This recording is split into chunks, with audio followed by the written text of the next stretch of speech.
Charting Toward Intimacy covers mature topics. Listener discretion is advised. What does it actually look like practically to live out marital chastity? When we learn to embrace what chastity really is and not the misconception that chastity just means abstaining from sex, then we can really dive deeper into the rich and abundant grace that is available to us through the sacrament of marriage and ultimately through the marital act. That is what we are digging into in today's episode. Welcome to Charting Toward Intimacy, the sex and intimacy podcast for Catholic women. My name is Ellen Holloway, and I am a Catholic speaker and coach who specializes in sex and marital intimacy. And I am on a mission to help you actually enjoy and desire good, holy sex with your spouse. So today we are talking about chastity. I have with me my amazing semi-regular co-host, Kathleen. Let's get into it. All right, let's talk about chastity. Huh? Chastity! About a year ago.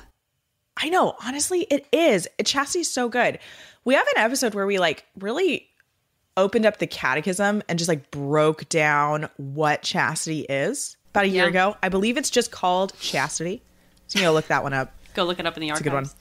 Today we're just I think we're going to hit more the practical side of chastity and just really what living out chastity looks like within marriage. But we are going to pull one quote from the Catechism because you can't talk about chastity. How could you not? Yeah. You can't talk about chastity without this quote. Paragraph 2348. I actually, fun fact, already had a bookmark on this page of my catechism. That's how important this quote is. It's like she goes back to it all the time. She reads it every night before she goes to bed.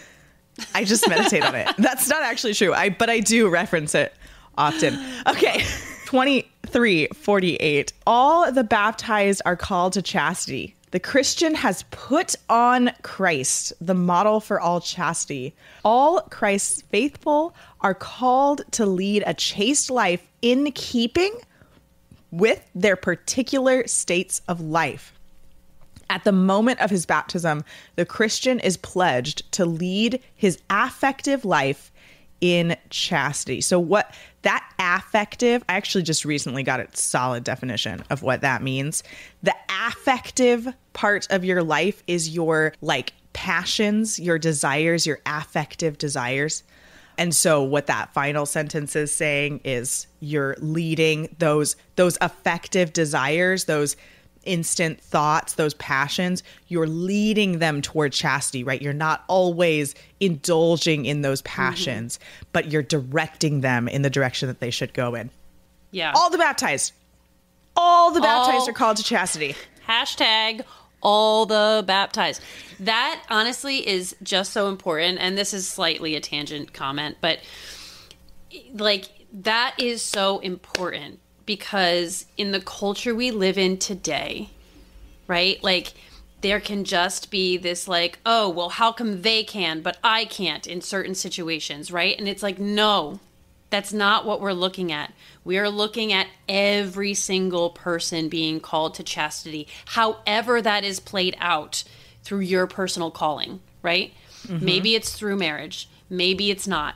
Right? Who knows? But regardless, chastity is a reality for every single person. It is a call for every single person. Doesn't matter your vocation, right? Or your preferences. It doesn't matter. You are all called to chastity.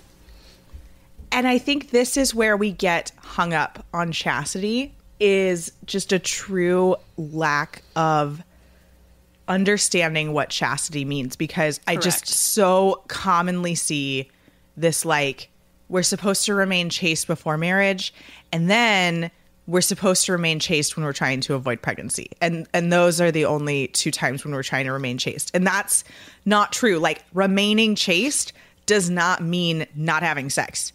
You can be absolutely, fully practicing chastity and having sex with your husband. That is an absolute chaste way to be a human in a healthy married sexual relationship. Yes.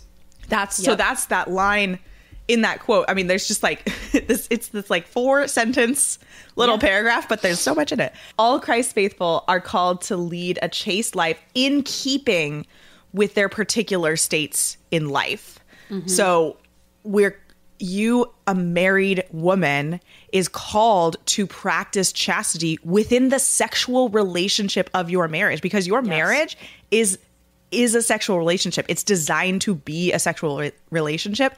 That is the chaste way to live out your marriage, is to have a sexual relationship. Right. Now, like, somebody's going to at me and be like, talk about Josephine marriages. That's like super duper rare. That means that the couple chooses not to have sex with each other. You have to get permission from your bishop to do that. The permission is few and far between. It's rare. But like, that's a different form of chastity that couple is living out, and they are called to that different form of chastity, right? Priests, religious, they are called to they're called to chastity. They're called to the same chastity that Christ had. Yeah. The same chastity, right? I feel like I said that wrong, that it's like a different chastity.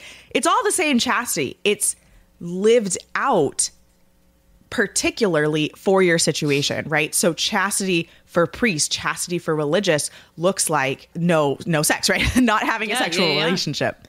Chastity for married couples is having sex, right? Well, and let's also talk about like the fact that chastity it's sexual purity, right? Like that's, so how can that, how can we be unchaste within our sexual relationship, right? In marriage. Let's talk about one spouse pressuring the other into intercourse when they're not either feeling it, they're not ready for it, they have some anxiety over it, right? Like that is unchastity, right? That is not pure. That's not a pure sexual relationship. Yeah, like I'm trying to think of like more examples. There was another example. No, I love that.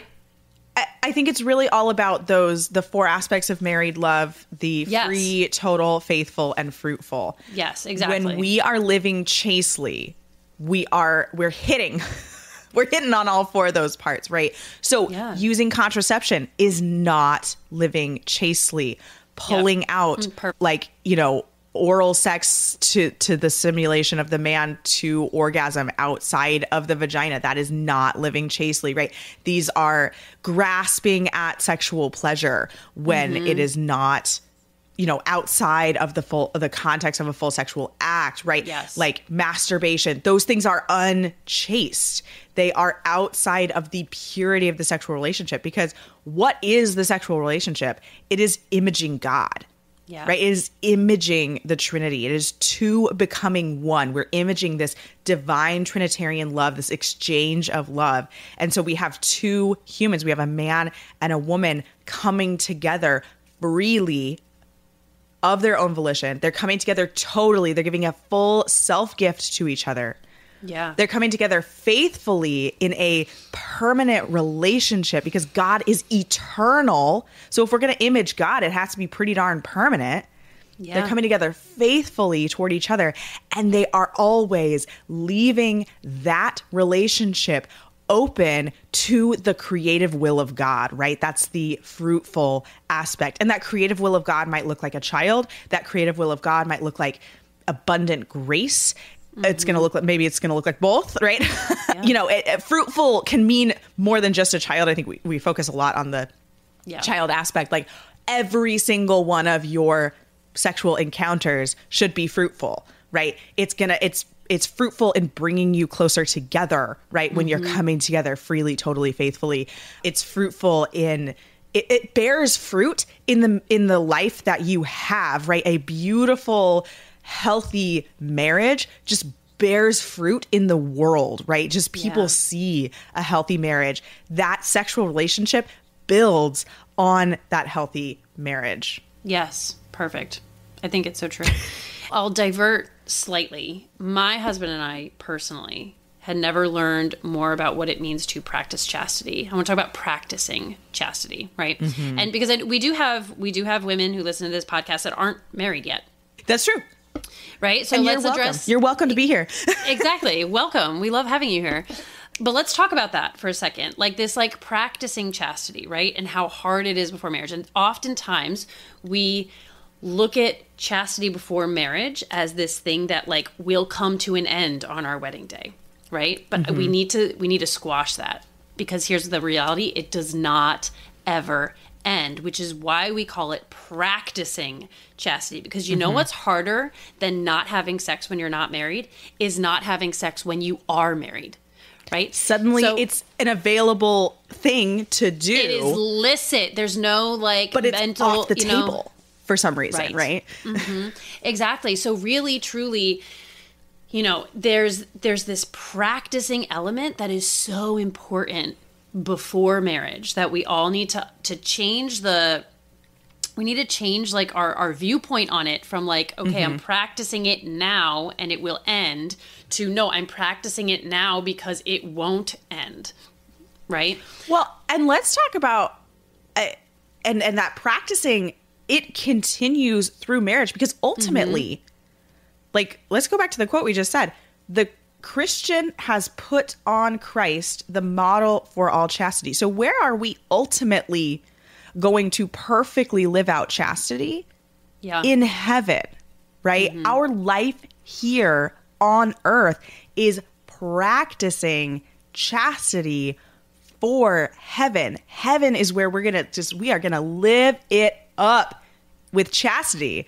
And I think a lot of people are like, oh, heaven's going to be all chaste, it's going to be boring. No, it is not. Like, true chastity is incredible. I mean, the relationship that Jesus and Mary had, I like to ponder that sometimes, of just the incredible depth, friendship, love, and yearning for communion that Mary and Jesus had. Like, what a cool relationship. And no, don't put like the sexual aspect into it. Like, don't do that. That's weird, right? If anybody went there.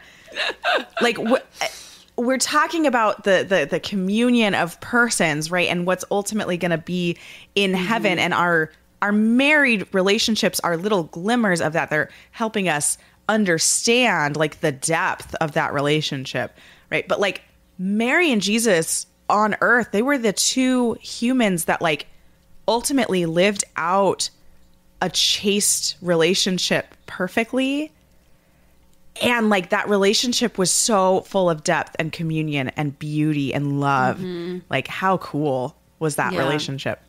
Yeah. But really quick, before we get on with the rest of the episode, I just wanted to ask you that if this podcast has blessed you in any way, or you've learned something from this podcast, would you please rate and review this podcast? The reviews in particular really help people find this podcast and benefit from it. So I would be so grateful if you would rate and review the podcast. Let's turn more practically now into, okay, we're practicing chastity, right? We're humans. We're humans here on earth. We are practicing chastity. We're practicing it within our marriage. And so what does that look like when sex is off the table? Yeah. Because this can be really hard. This can be really, really hard. And I'm going to answer this question first by telling you what it should not look like, because yes, your girl fabulous. Learned the hard way, okay? What it does not look like or should not look like. So, I mean, it became like the regular that early on in our marriage, when I was, in my like fertile phase or unsure because I was still figuring out charting and all this kind of stuff, and I was trying to be cautious, I thought that it would be easier for my husband if I just took a step away, right? That like the closer I was to him, the more tempting it was, therefore the harder it was to practice chastity during like our fertile phase, right? That was very, very, very wrong. And that caused years of hardship and resentment. So what does chastity look like? Especially, let's talk specifically about when you're avoiding and avoiding pregnancy and you're fertile. It does not look like stepping away from your husband until it's all over, right? Like, there need to be ways that you continue to pursue him and to connect with him. every couple in this sense is completely different, right? Like there are couples that love the idea of pulling out the board games and just spending a night doing that. And there are couples that say, do Seriously, not ever talk to me about a board game when I could be having sex. Like, don't do it. And that's my husband. He's like, what's better? We love board sex games. or board games? Come on. Like, he's like, don't talk to me about board games. So, but it could be, maybe it's board games. Maybe it's just like diving into a show or a movie together. Maybe it's those date night boxes. You guys ever see those date night boxes, right? Yeah, like, those are cool. Those are cool, right? Like, so doing there's like murder mystery ones that are kind of fun, like, maybe it's a date night box. Maybe it's pulling out the Gottman card deck app, right? Some of the super spicy ones, stay away from. They're basically all about masturbation. Kind of weird. Yeah. But you don't even have to do the sexy ones, right? Just do like the deep, intimate, personal relationship ones, right? The ones about our dreams and our future, right? Like pulling those out for a night, having a glass of wine and just talking to each other, right? Like getting deeper with each other emotionally. Maybe it looks like working on a project together. Maybe it's just taking date night, you know what I mean? A couple times that week. But I'm not going to say like there's one way to do this and one way not to. I will tell you what I did for my husband not that long ago when I was in my fertile phase. I called my mom. We were kind of like on a financial lockdown. It was like we are spending as little money as possible this month. And so I didn't want to like go out to dinner or something, but it was very clear we needed time together and we needed time away from the kids and we just needed to be together. So I called my mom. And I arranged for her to come watch the kids that night. My husband had no idea. And when he got home, it was like, we're going out. And he was like, where are we going? I was like, don't worry about it. So there is this like parking lot, which sounds weird, but it's near our house. How old are you? I know. Did you just go park with your husband? We did. We literally went to go park. But here we have this like big like GMC Yukon, right? Like the XL, because we got 5 kids. So I had vacuumed the whole thing out earlier in the day. I laid down all the back seats and I set it up with like blankets and pillows and a bottle of booze, which was completely illegal because we were in a car. Some chips, as long and, like, as the snacks keys and stuff. are not in the ignition, that's not a DUI. Well, if that's the keys are in the ignition, then yeah, you can't be drinking. But then if you the can't keys drink. are out of the ignition, you're good to go. Yeah, but I did this whole thing. So the parking lot is like right next to this river, and it's like to access like our DNL trail or whatever. But it was great, and we just went and we parked, and we drank some like margarita mix, and we had some snacks, and we just talked. We like made out, like it was just great for like a couple hours. And and it was like nothing else is happening, right? Like but it was just the time to be together, right? And and I have found that with my husband, it's not even about not being able to have sex, but it was that stepping away that I did for so long, thinking it would be easier, that just caused so much damage for us, right? So it's like still, he's like, I don't care if we can't have sex as long as we're still connecting. Right. Yeah. So I think that's a really important thing. There that's the key for when sex is off the table for whatever reason that is, right? Maybe you're trying to avoid pregnancy. Maybe there is a health issue. Maybe sex is off the table for a longer amount of time. Maybe you just had a baby, right? And sex is off the table for that. What we need to recognize is that sex is a fruit of a deeply intimate relationship. And intimacy does not equal sex. Right. Intimacy actually comes before sex. You need to be intimate with each other prior to even being comfortable opening up in that very, very vulnerable way. Yeah. And so what you need to focus on during that fertile, like the biggest example here is trying to avoid pregnancy during that fertile window. We're looking at, 10 to 14 days, right? Yeah. What you need to focus on, what you and your spouse need to focus on at that time is intimacy. Yes. Getting to know each other, right? We love the 5 love languages here.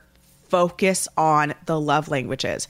And something that's so important, please go back and listen to the episode. This is just from a few episodes prior to this one, called Sex is Not a Love Language. Like, if your spouse's love language is physical touch, that does not mean that their love language is sex. Yeah. It's sex is separate from the love language of physical touch. Right. And so, like, what Kathleen was saying was, like, I hear this a lot from couples who are like, oh my gosh, during the fertile window, like, we just have to separate.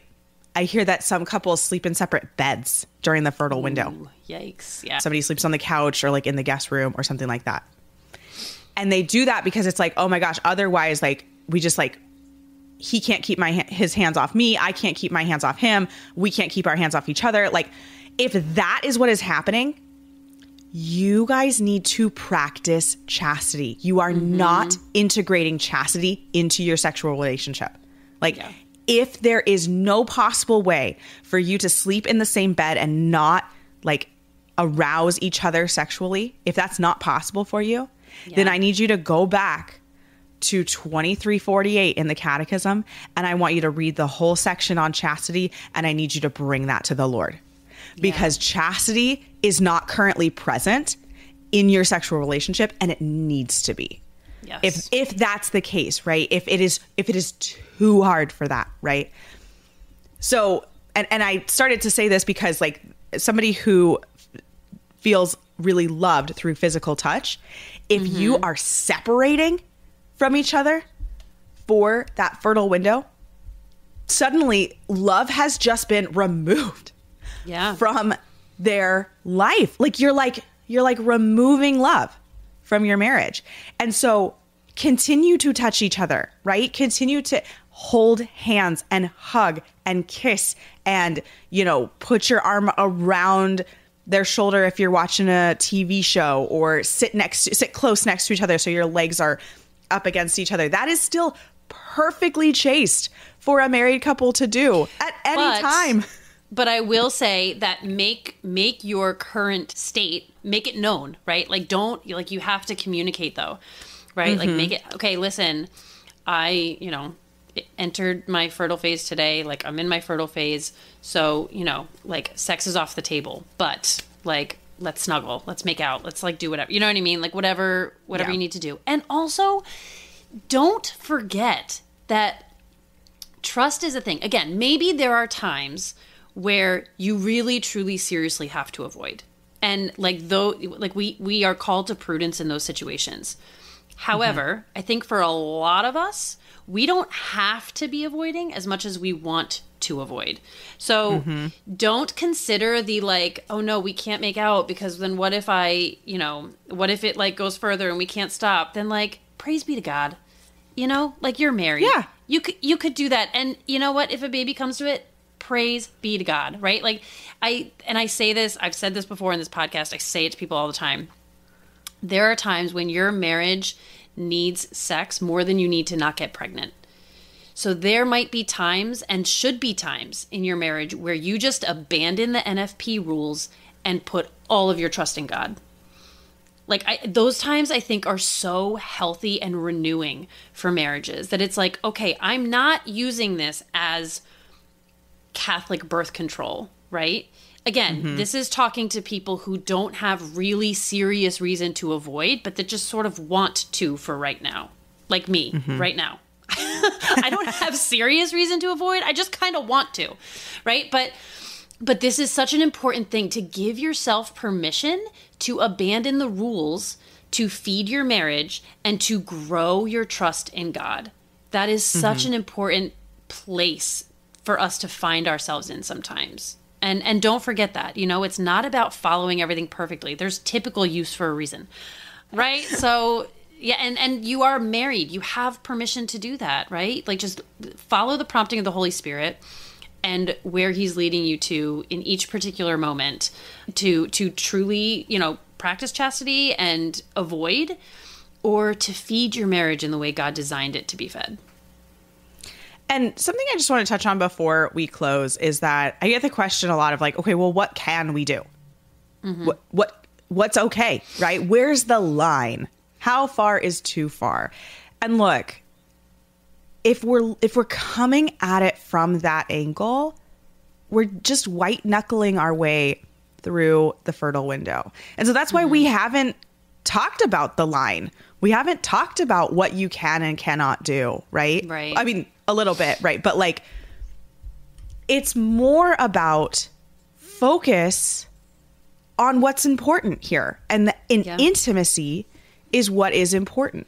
Okay? You know that sex is off the table. So that means that you should not be sexually arousing each other. That, like, there's the line if you need a line, right? Sexual arousal should not be happening purposefully, right? Accidental sexual arousal, spontaneous sexual arousal, that's like a different category, right? But then if that's what happens, you should not be following that passion, right? That last sentence, the Christian is pledged to lead his effective life in chastity. And so that effective passion of like spontaneous arousal, that should not be pursued if sex is off the table, right? But like, it's not about looking at the line. It's not about, okay, well, how many minutes can we make out for before we get sexually aroused? No, stop. Stop right now. That's not even like Kathleen's like, I've had that thought cross my head before. No, it's like not. You can't even answer that. How many minutes? Yeah, it's like that. Right. Let's set a timer for 5 minutes. I don't know. I don't know. Stop. I mean, what kind of things are on your mind? If that is where your mind is going, stop. Okay. If there is like an action, like this example of making out, that like you're already calculating, like how much of this can we do before we get sexually aroused, maybe just set that activity to the side too. Because you're focusing too much on the line and not on the goal, which is intimacy, right? So focus on the intimacy. Maybe that looks like conversation, right? Kathleen gave a bunch of great examples of those Gottman card decks, going out on date night, just having some time to chat with each other, board games if you like, right? Getting into a TV show, maybe like dive into the Bible together, right? Read the Bible together, or like a spiritual book, or do a Bible study, or do something on Hallow or Formed. I know a lot of people have access to Formed from their parish. Like there's a bunch of stuff on Formed. You know, so it's not necessarily about like, what can I do and what can't I do? It's put your focus outside of sex. Put your focus on intimacy. How can I grow in deeper intimacy with my spouse right now, today? That should always be your question. Actually, let's just reframe this. Yeah. You should always wake up every day. How can I grow in deeper intimacy with my spouse right now? And in doing so, how can I then allow sex to be a fruit of that deep intimacy that my husband and I share, right? Yep. Amen. Thanks so much for listening. If you are not already following us on Instagram, be sure to check us out at Charting Toward Intimacy. And if you listen to podcasts on a platform that gives you the option to rate or review, we'd love for you to do that because it helps us spread the word about the podcast. If you ever have questions, comments, or episode topic ideas, please reach out to us. We love to hear from you. You can reach out on Instagram or send us an email. Our email is in the show notes. Until next time.